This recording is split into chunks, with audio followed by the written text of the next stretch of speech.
Hello and welcome everyone to the 9th episode of the RevenCast. I appreciate you joining me here, whether it be in the Twitch chat or if you're joining us late on YouTube. I appreciate you regardless of where you're watching this. But I am Actual Des, and of course I am joined by a Panda Sniper. Hello. And today we're going to be going over the latest devlog that was posted on Revenblade's website. No footage today because I honestly don't have any gameplay footage, and most of this is going to be slides because we're going to be talking about Medallion Slate's progress on improving their backend for like server structuring, matchmaking, like stuff like that. Things that are important for a game to kind of take off, I guess you could say, or at least to have a not so ruined, we're a minute in, not so fucked launch. It's like 30 seconds a minute. But before we go into that, and it Panda and I are both like not exactly like, okay, I can't say this for Panda, but I am not high IQ, so like I can read this, but all it says to me is good things good. It's just some jargon that I can't fully pick up on. You got to give yourself more credit. It's well explained by Mocha. I'm sure you could understand. It is very in-depth technical text. Yes, so. It is well described. It is well put. It's just me as a person going, yes, I can read these words, but can I actually comprehend what these words mean? But before all of that, as you can see on the screen right now, we want to talk a bit more about Valkyrie, or I guess moreover, kind of discuss Valkyrie just a bit more, because last episode we had permission to basically talk about Valkyrie early, so Medallion Slate didn't release the art like publicly necessarily, but we were given permission to share it for the RevenCast, which thank you again, Mocha. We very much appreciate it for letting us share that, beforehand. But we just kind of wanted to talk about it a bit more now, since it is, publicly available. I mean, there's not much like in the devlog about Valkyrie herself. She's still more of a concept. You have the concept art here on the screen, and honestly, again, to just reiterate what we said already, this art is freaking amazing. Absolutely. I very much love this design for Valkyrie. So there was old concept art for Valkyrie, which again was fine. It was very like safe. Well, I guess safe is the wrong word to use, but it was a very like typical depiction of what you would think like Valkyrie would look like when you hear Valkyrie, the word Valkyrie. This, takes it a step further. It was like, nah, we're gonna do this colorful, ethereal kind of shit, and it looks great. Like I love it. I am definitely a Marcus man, and will probably always be a Marcus man until Mocha never adds a sniper character.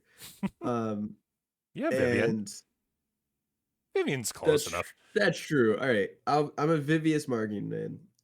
I can't talk. Jesus, Vivian Marcus man. But Valkyrie, like if I'm gonna main 3 characters just based on aesthetics alone, Valkyrie is gonna be the third. Like she looks so fucking cool, and as long as that spear has some sort of skill shot, oh man, we're cooking.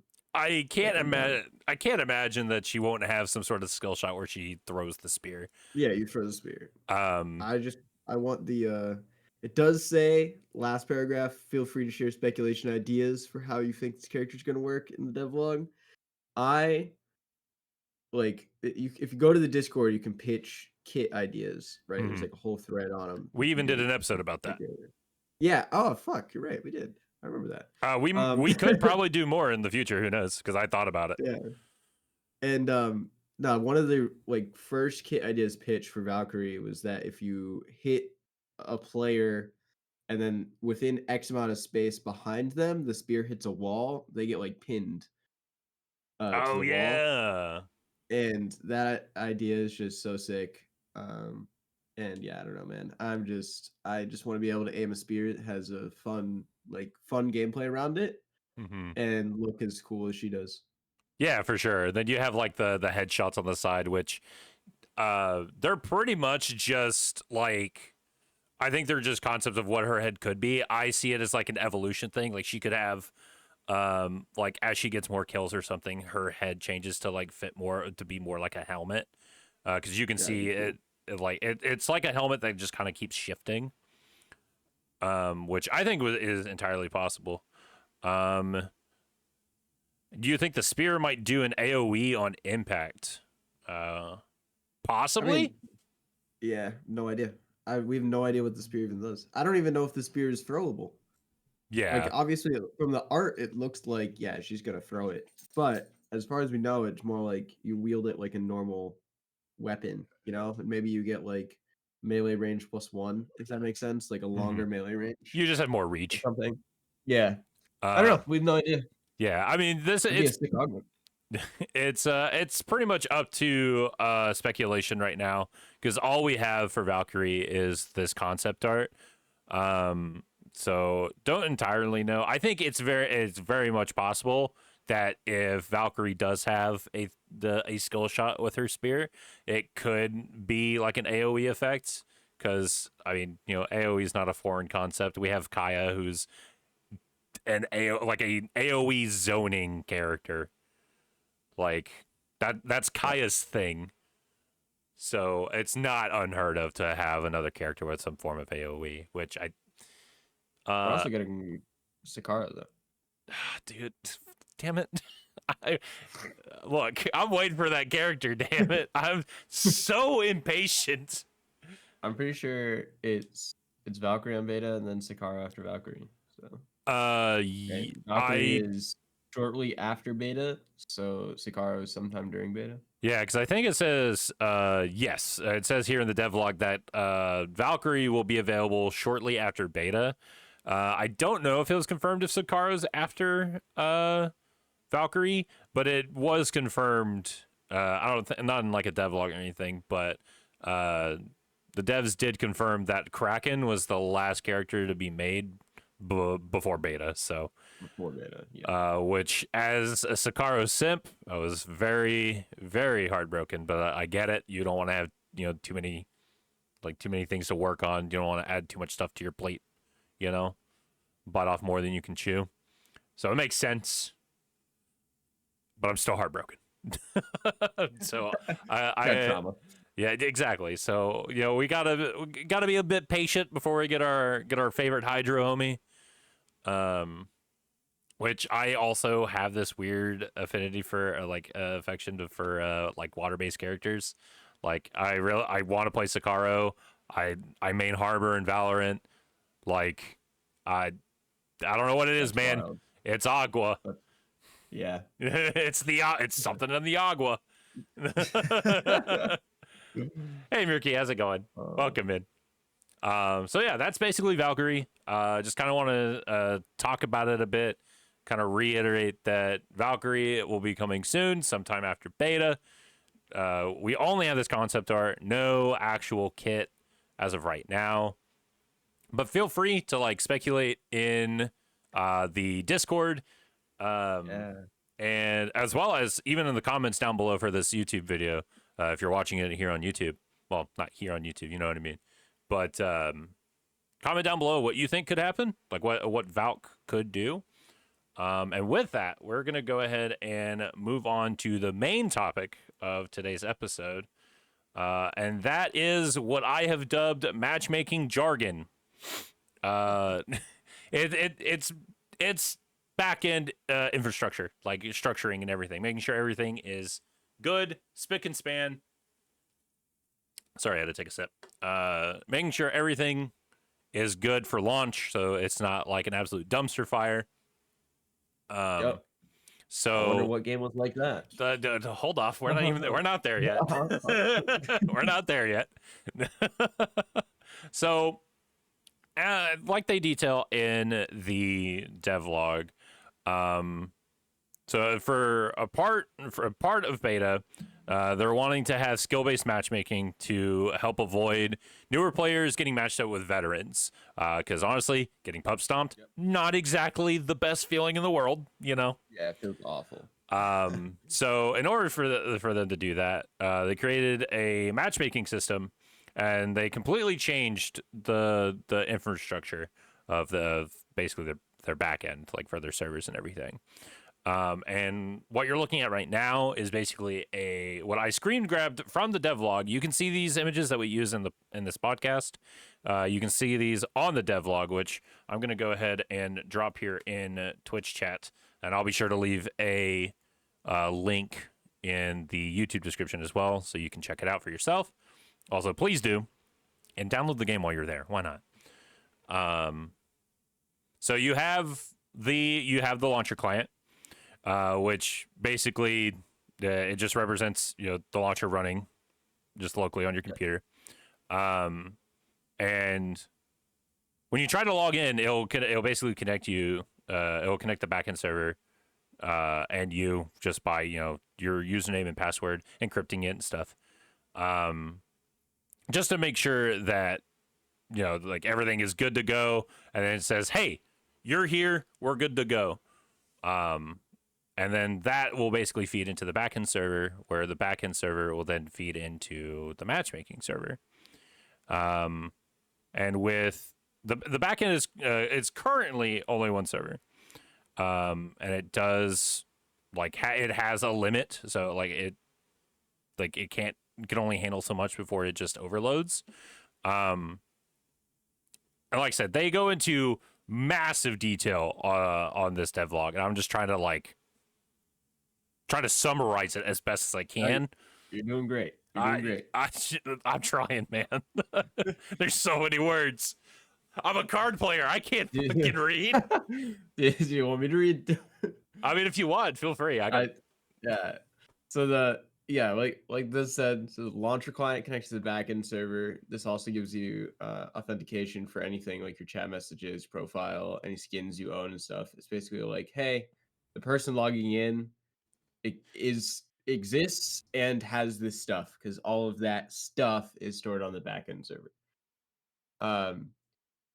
But yeah, and then you're gonna connect the backend server to the matchmaking server, because you only really need one backend server.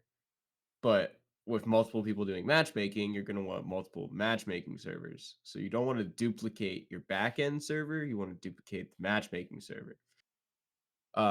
And this is what Mocha talks about in the devlog, where you basically just run a bunch of copies of that server, and then you have a load balancer, so that everything literally gets balanced properly. Mm-hmm.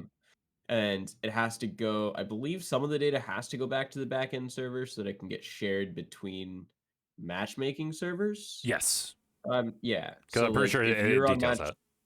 if you're on matchmaking A, server A, and you're trying to match with somebody on matchmaking server B, you might send some data to the backend server. The backend server will send some data to matchmaking B so that you guys can connect properly. Yeah. And then the matchmaking server creates game servers that are balanced, and does so using an algorithm that is outlined. Yeah. So we have the matchmaking. What is it? Queue, like a chart, Yep. basically, pretty much detailing on like the match, like how the matchmaking algorithm like sort of works. If you want to take it away, sir. Basically, so matchmaking can get pretty much as complicated as you ever want it to be. Um, and basically what it does is there's two uh key pieces or words, I guess, that we want to use here. One of them is lobbies. So a Mm. lobby refers to either an individual player or a party of players. It's just like when you press the Q button, um, like that is however many people are playing with you is a lobby. So what the matchmaking queue does is it sorts all of the lobbies by elo, Mhm. and then tries to simulate a snake draft. So it's going to put lobby one, like it'll pick from lobby one, and then it'll pick from lobby two, and then it'll pick from lobby two again, and it'll pick from lobby one again, lobby one, like, or sorry, teams. And it'll basically try that, I think it's 10 times or something, to create the most balanced match with various combinations of players. Mhm. And yeah, where is it? Here it is. This process is simulated again for every lobby in the queue, which results in a large set of potential matches. Each of those potential matches are then sorted by the quality of the match, which is based on a bunch of factors. And all the matches above a certain quality threshold get accepted and continue on. So basically, it's going through, sorting them all. It's saying, all right, this will be a good quality match. Okay, send it. This will be a bad quality match. Deny it. Deny it, and then like try to like get Try everything again. back together. Go back to step Yep. one, like repeat the process until it's good to ship. Yep. Until you get a good one.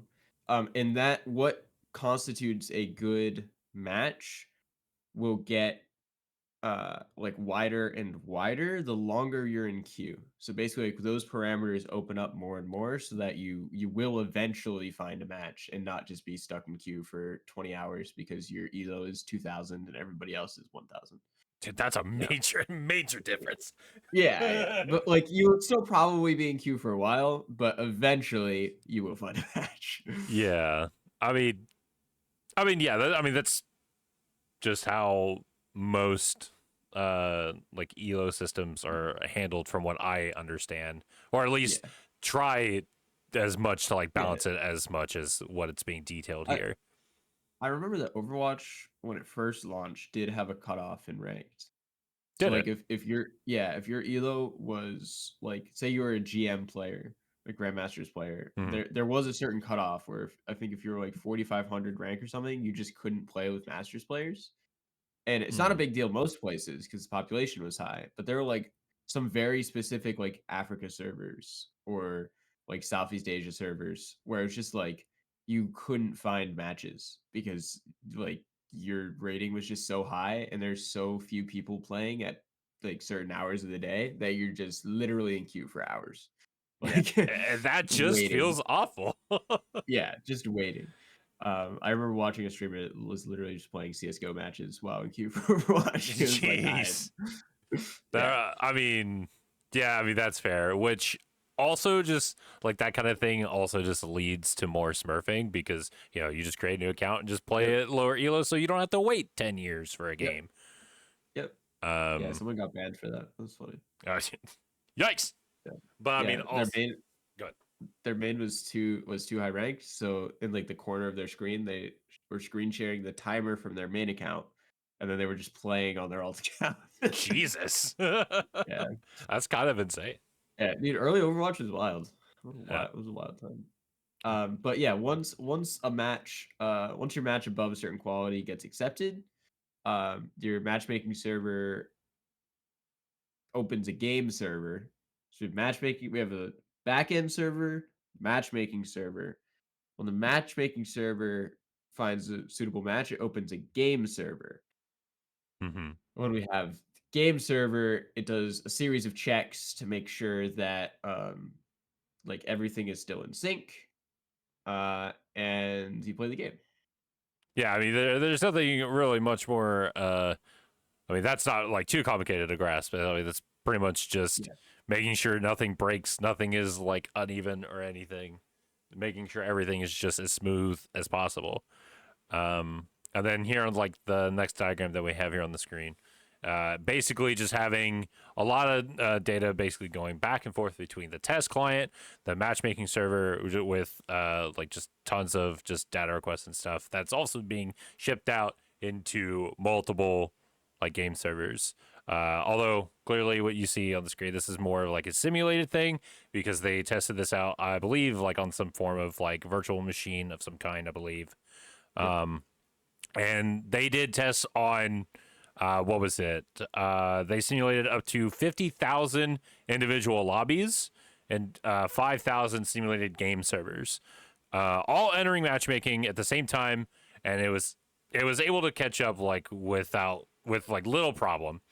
Um, Yeah, I think I think what Mocha did was just base testing or load testing. So it's just if everything runs perfectly all the time, the perfect world. how many? Yeah, perfect world. How many can we simulate? And that's he easily got up to 50,000 individual lobbies with the 5,000 simulated game servers. Um, Mocha made magic. He's a wizard. All right, don't out him, Trin. He's but keeping now that under wraps. the fun part is the testing because we don't really live in a perfect world. So Unfortunately, a lot of times, 50,000 individual lobbies and 5,000 simulated game servers sounds great on paper, but doesn't actually matter if your players have issues.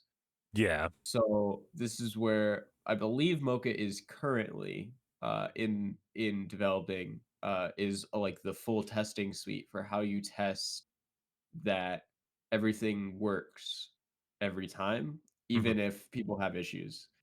Um, so he goes on to say a couple of the issues, like for example, if a bunch of interconnected servers, it's always possible for network connections to get temporarily reset, server crashes to happen, etc. And you have to make sure that when stuff like that happens, everything manages to sync up properly, and that you don't just get stuck in queue forever or like just never find a match for some reason. Mhm. I guess that's the same as getting stuck in queue forever. Or like you queue into a match, it gets accepted, and then somebody leaves, but you're like in the loading screen, or like some state where the server is like, hey, I don't really know what I'm supposed to do with you right now because something unexpected happened. So you just get stuck in a loop of the server saying, I don't know what to do. And then it's like, yeah, I don't know what to do. I don't know It's what to do. I don't know. And you just get I stuck there. need you to sit right here while I figure out what I have to do. 2 seconds later, Yeah. I'm still trying to figure it out. Yep. Yep. And it's So just like that forever. yeah. So Um, and that not again like not a, unfortunately this is not a perfect world. Not everything is figured out. This all sounds great on paper, and if it works exactly like this, fantastic. But yep. it honestly probably won't because just it That's why. yeah, nothing's perfect. But like this paints a really good picture for for beta for Reven Blade. If it is as sound as it is seeming as we read through the devlog, again, you can read the devlog for yourself. Like Mocha put in so much like information here for you to grasp of like what they've been working on the last few months. Way better than we can. Like I feel Yeah. like we've done a good enough job to like summarize it. But if you want more detail, you can check out the devlog for yourself. Because I mean, we also just took a few like words from the devlog and just kind of summarized it. Whereas this, you can get to the nitty gritty and like read it. Yeah. So I mean, again, if this is how it's going to shape, like how it's going to shape up to be for beta, then that's great. Like it, a lot of games struggle when it comes to launch. And I Yeah. feel like there are times to relax. Hold on, we're getting there. It's just I feel like that is just something that kind of goes over developers' heads when it comes to launching. But also not all the time. Like they probably plan out, their back end, their matchmaking and stuff, and then they just get an influx of players they weren't expecting. Like they were expecting, say 5,000, they ended up getting like freaking 10,000. And shit breaks. You can't really be prepared for every single outcome, but there are times it just feels like the developers Yeah. are just not ready at all. Yeah. I think the biggest issue, well, I think there's a lot of issues in the game industry, but one of the issues that I think happens pretty often is just that testing in general gets kind of left by the wayside because like if you think about like Mocha works for Google, right? So every Doxed. anytime yeah, I know, right? Um but think about just like if you're using Google Drive, right? And Google Drive goes down for some reason, that could be a serious issue, like a genuine serious issue for like you using Google Drive. Like depending on what is stored there, that's a big deal. If your game server goes down, oh well, people aren't playing the game, right? It's like the level of security and like reliance can be significantly less because there's nothing at stake if something crashes or breaks or something. It's just like, yeah, restart, go again. And that's an all right philosophy to have when you're, you know, in a time crunch and you have all of these execs like get the game out now, get the game out now, and you're like, all right, what do we sacrifice since we're doing crunch? What gets sacrificed is probably the testing to make sure that all this stuff works. Because again, it's not like it's only important to us as the players, but not important to like the world as a whole. Like if you can't play your video game, no one's dying. Like Yeah. that's you know, like no Yeah. one's losing millions of dollars. Yeah. But Yeah. it is also ignorance to assume that your game is going to succeed even if it has issues, which I feel happened with a very popular game that recently released in tangent to Reven Blade that I don't want to name drop because I want He's to be kind of getting nice. there. But yeah, I do feel like some of the things that Mocha lays out here called fault injection testing, where basically you intentionally restart like delay responses, reset connections, etc., from servers that exist, You personally simulated fuck up servers. things. Yeah, to make sure that everything always works, or at least like it doesn't. The thing is, it doesn't even have to always work. It just has to consistently reset itself into a neutral state, so that you can just try again. It's a And big cup of tea you're holding there.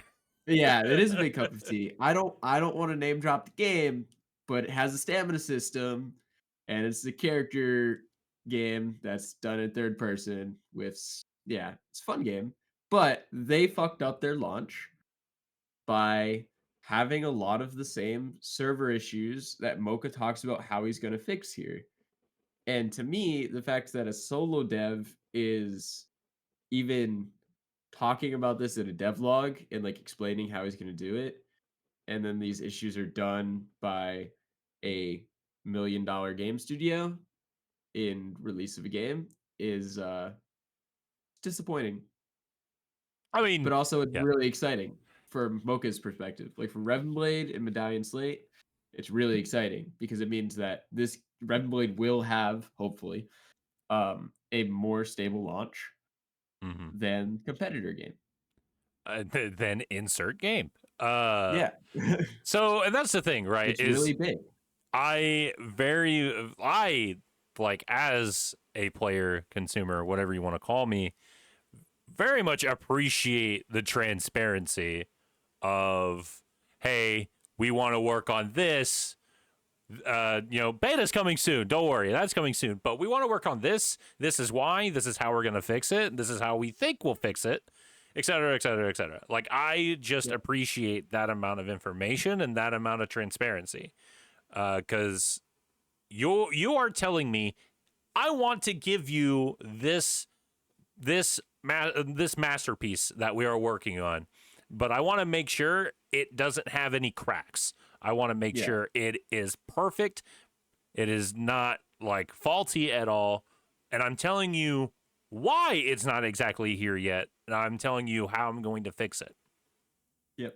Like I am a person Transparency is important.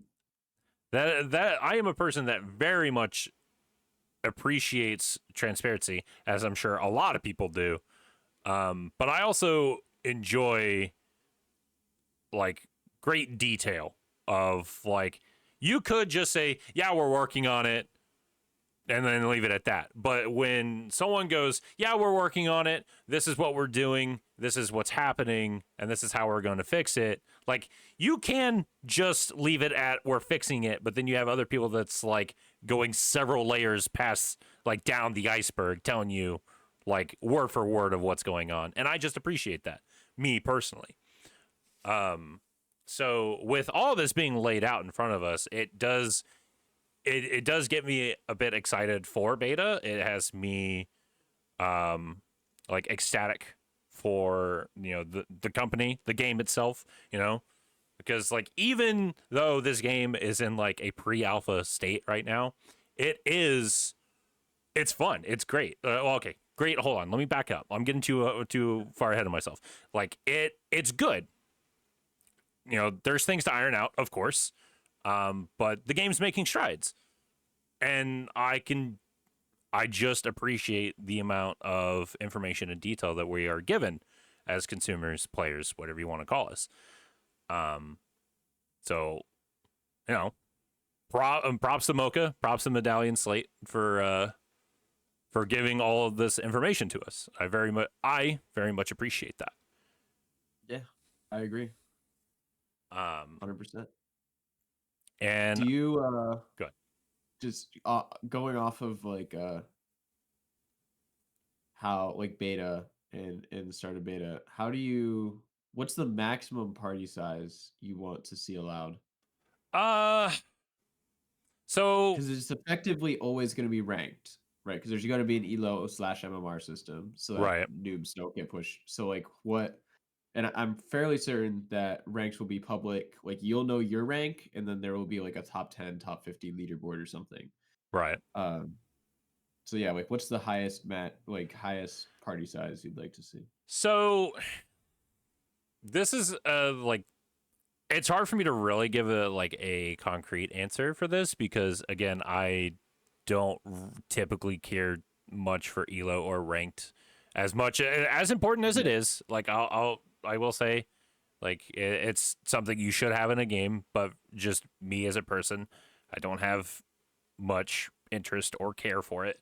Um is I will say that I don't think ranked should allow you to five stack. I think duo, maybe trio is like as far as it should go. Because it's like if you go with a 4-player lobby like pre-made, I feel like it's just at that point, well, why not just give the 5 lobby, the 5-person lobby? Why not just go ahead and go with the 5-person? Because you're like just teetering on that option where you're like, I don't wanna, but 4 might be good, but maybe we could go 5. I I just think duo or trio is like the best it could be because getting 5 stacked, like playing against a 5 stack when you're playing with a bunch of randoms, it feels kind of bad. It was awful. Yeah, it's it feels kind of bad. It was awful. Even if you're like of similar skill, just the idea that there's 5 other people in a Discord call that are like they don't even have to have good comms. You just know that immediately their comms are better than yours. like The right answer to that question is so dependent on the size of player base. Revealing, I hope I pronounced that correctly. Hello and welcome. And I think I agree. It is dependent on the player base. I don't know if I do. I think Classic Panda, I disagree. Um, oh man, trademark. I need Alice to make me an emote for that so bad. Um, no, Surprised it's I not an think emote yet. I think I disagree because the queue size or party size rather can decide your player base. Like if you have 5 stacking lobbies that are allowed to play against solos, and you end up having 3 or 4 5 stack lobbies that are like high elo, always queue together. At some point, the matchmaking is always going to put them in against these solo players that are just going to get dogged on every time and never come back. Mhm. So, like, if you like that alone, in my opinion, you should just not be able to five stack. Like five stacks should never be put in the same queue as solos. Right. Um, And that does. and Sorry, go ahead. like I'm a big fan of solo duo personally. Like I think that the ranked mode should be duo at max. Hmm. That's my opinion. I mean, I do think it also like it makes it harder. It does make it harder to like balance between like don't pin a five stack against the like against the soloers, a non five stack. Like I find like that could be hard like for the back end to really determine and try to like balance the match because I think it just adds just more knobs and shit to turn to try to Yeah. get that to work properly. But I also just don't like playing against five stacks. It just feels bad, especially if you're just a random. And I think solos and duos is like is common and nothing really wrong with that. I think you could probably get away with doing trios, Yeah. but like I think that's just as far as it should go is trios. Yeah, yeah. Any like, and if you have a 5-player game, 4 stacks suck. If you have a 4-player game, 3 stacks suck. Right? Like -1 stack sizes should just be banned. Period. Mm-hmm. But yeah, I agree. I think trios. I think for beta, I'm okay with trios, partially because I know it really sucks when you have 2 friends that you want to play with. Mm-hmm. Like I was talking to a couple people in the Riven Blade server about this actually, where it's just like, yeah, I just straight up wouldn't play if trios weren't allowed because it's him and 2 other friends, and they play like every game together. And Right. he's like, I'm not just gonna play with one of them. Like that's dumb. So he's like, I just wouldn't play if trios weren't allowed. And I think that's like a valid um stance to have, especially in a game that's in beta. It's like rank doesn't matter too much. Like obviously I still don't want 5 stacks. I don't want anything that will ruin the game, but trios don't ruin the game. They just make it slightly more unbalanced. Like I guess Um. it's hard when you give any sort of majority vote to the players, and that's what Right. happens when in 3 stacks is like now there's 3 players have more hold over 2 players, and you're kind of betting on them being good apples and not bad apples. Right. A hypothetical player base of 1,000 players at any given time, five stacking is a meaningful problem for the average player because at the sample size, almost every solo player will run into five stacks semi regularly or more. But if you had a hypothetically 1 million player base, there are so many options for the MMR system, it could reasonably balance the matches. Where at 1,000, options are limited, and so someone is going to get fucked on in terms of solos versus stacks. I mean that's fair. Um, I mean I don't really have a whole lot to comment on because again, I have an IQ of 5. But I yeah, also am just again not I it's probably just like my mindset of this just means more for ranked play, but that's not entirely true. Um, but it's like I can't properly like put into words of like what I think of that comment, yeah. but Reveling, I think it's a I valid think one. what I yeah, I think I should have phrased the question better. If you have a player base of 1 million, there should just be a 5 stack only queue. Hmm. And then it's an irrelevant or relatively irrelevant question or a flex queue, where it's like I think the league does that, Where you can where queue with it's however 5 many. stack. Yeah, it's 5. You can queue with however many except for 4. I'm pretty sure. Hmm. And like that would be fine. But like if you're at 1 million concurrent players, um you just split up the queue I'm because you new can get here and away with take it. my opinions with a grain of salt. However, I think party size limitations should be heavily influenced by player statistics. Yeah. I mean, I think your opinion is just as valid as a veteran's opinion. Um, but party size limitations should be heavily influenced by player statistics, and that's probably true. Like, I just think just because you're like a newcomer for Reven Blade doesn't mean your opinion isn't as valid as a veteran's. But I agree. Everyone is valid. Yay. I think arrows should be banned. All right. Now Yeah. I say that everyone's opinion is valid, but then we have Trin. But yeah, he makes it hard. Questionable takes. Oatmeal that's been Well, left out for 5 minutes takes. oh man, dude, that was so funny. Oh, that clip is so funny. Um, there's one more thing I wanted to bring up, Mhm. and I forgot. I My, forgore. yeah, my little peanut brain forgot. Mm-hmm. Um, You had a question, but now you're trying to remember what it was. yeah, Oh no. let's read Mocha's comment. Yeah.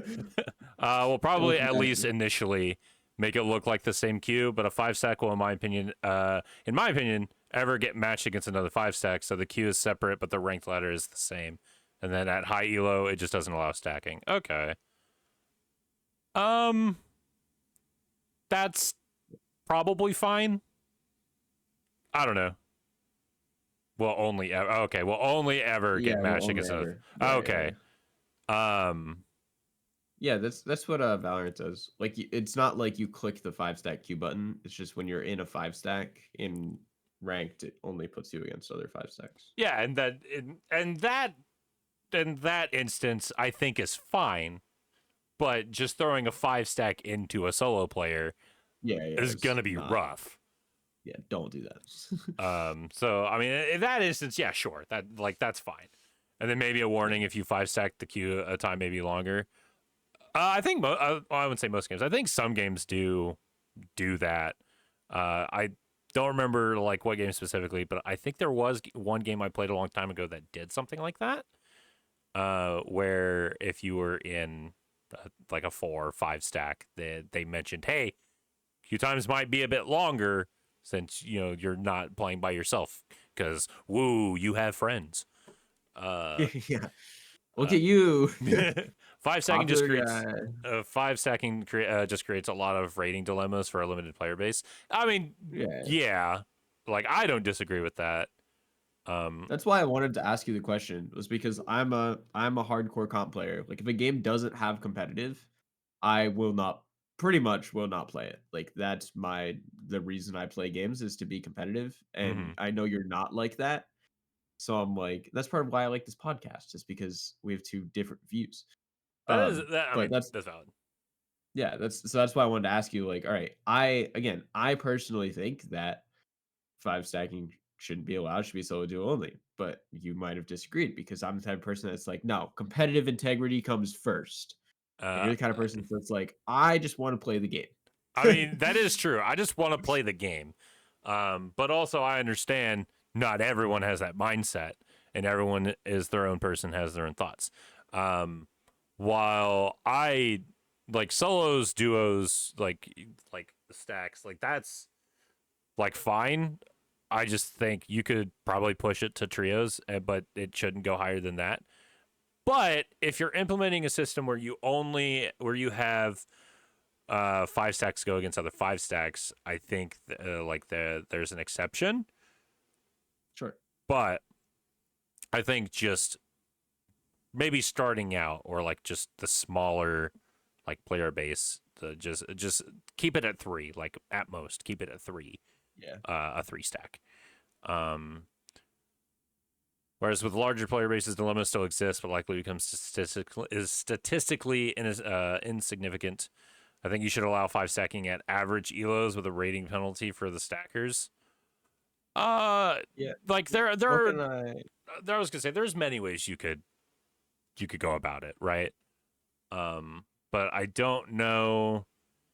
I think it's more of something to keep in the back of your head while because this game isn't in beta yet or anything, but like we're talking about if once it is, like hypothetically when it is.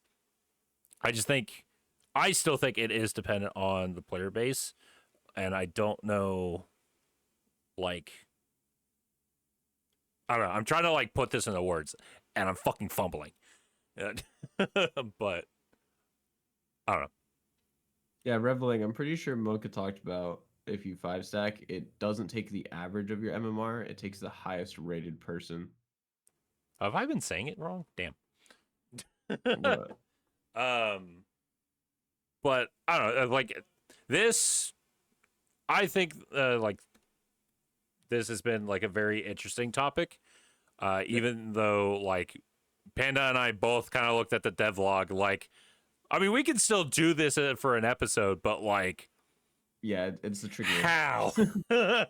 So, well, I think we did the best we could for summarizing it.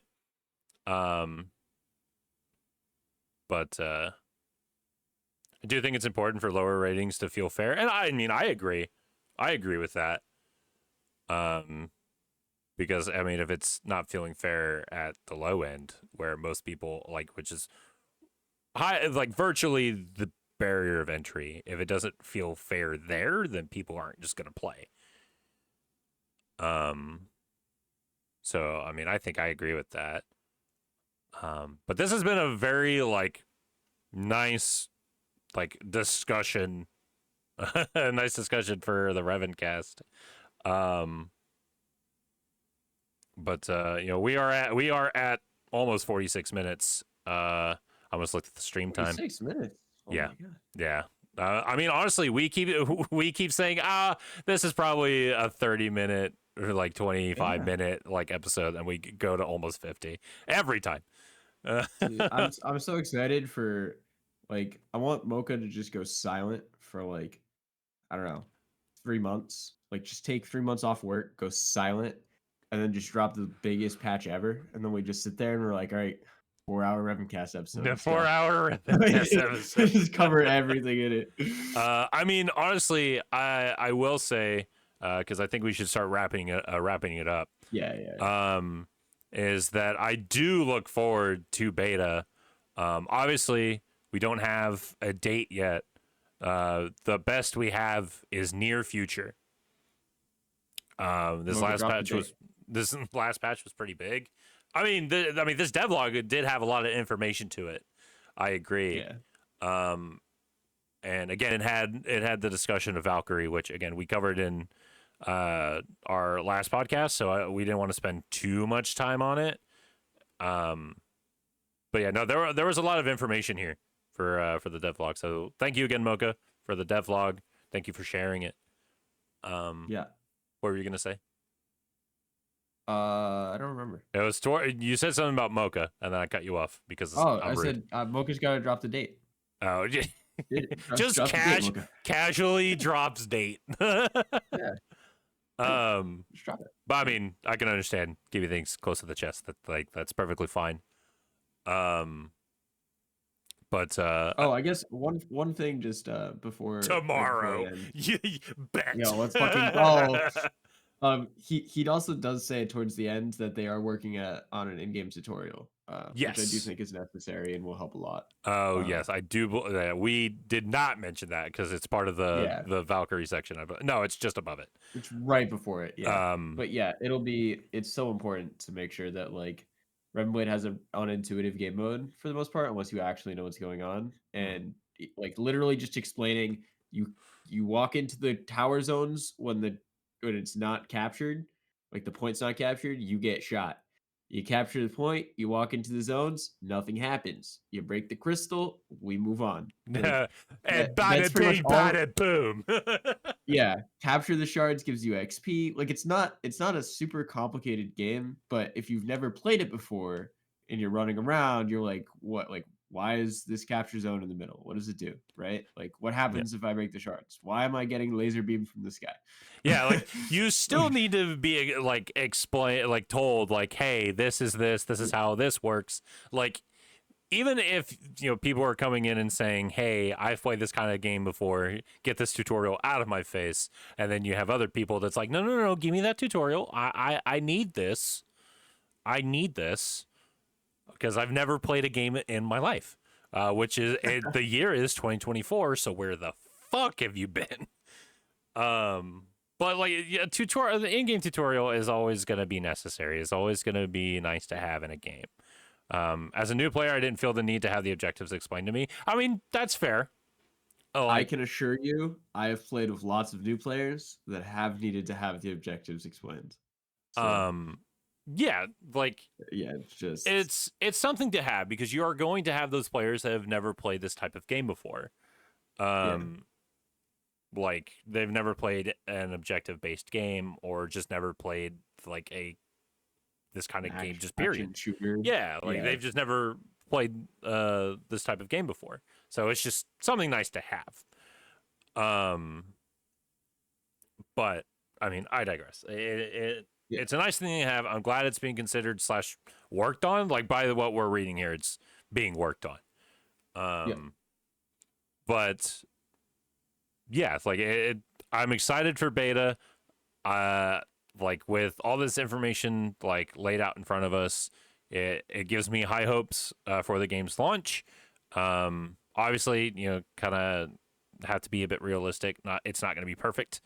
Um, but I am hopeful. I have high hopes with if it goes exactly as planned, that is amazing.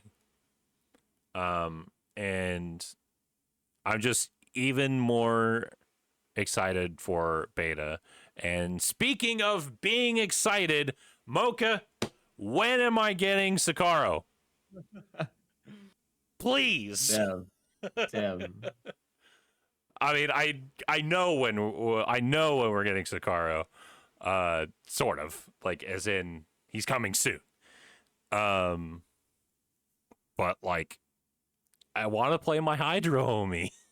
I I want to splish splash give people a bath. Uh, but That's that funny. it is what it is. Simple objectives don't need an explanation, but if a new objective is introduced, having a shorthand explanation of how the objective works is helpful. Yeah, but just in general, just having a form of tutorial is just necessary. Yeah. Like you just have because you don't know if someone's coming in never played a video game in their life. Like it's just Yeah, that's why most games still do WASD to move because there's a lot of players that literally like, especially like when Valorant came out. I know a lot of people that Valorant was their first game ever, like never touched a video game, don't even know that WASD is like how you move a character, and you need a tutorial like that in every game for those players. yeah. New characters, Valkyrie and Sakaro soon after beta starts. Yeah, I mean, I figured that. I was more of being a jackass, but thank you, Mocha. What's new? Yeah, true. Yeah, you clearly haven't been around my streams enough. Uh, but yeah, we broke the 50-minute mark. We're like 2 minutes over it Yeah, that's actually. it.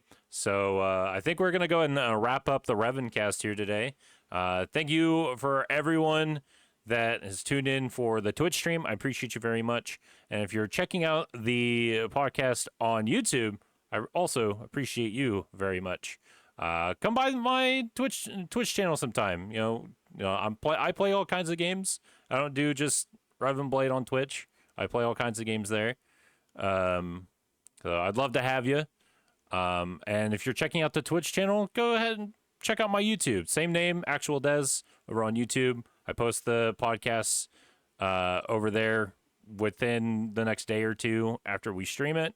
And I'm trying to also do more Reven Blade Everything that content. happens from here on is fiction. You have agreed Forgot upon to mute this. my alerts, but thank you, Panda, for the sub. Forgot to mute my alerts, but that's perfectly fine. So would love to have you guys over on the Twitch channel or the YouTube. Appreciate it very much. And everything see that you guys. you'll need will be in the description. Devlog, Discord, like all the stuff you'll need. But with that, we will see you guys later. Bye.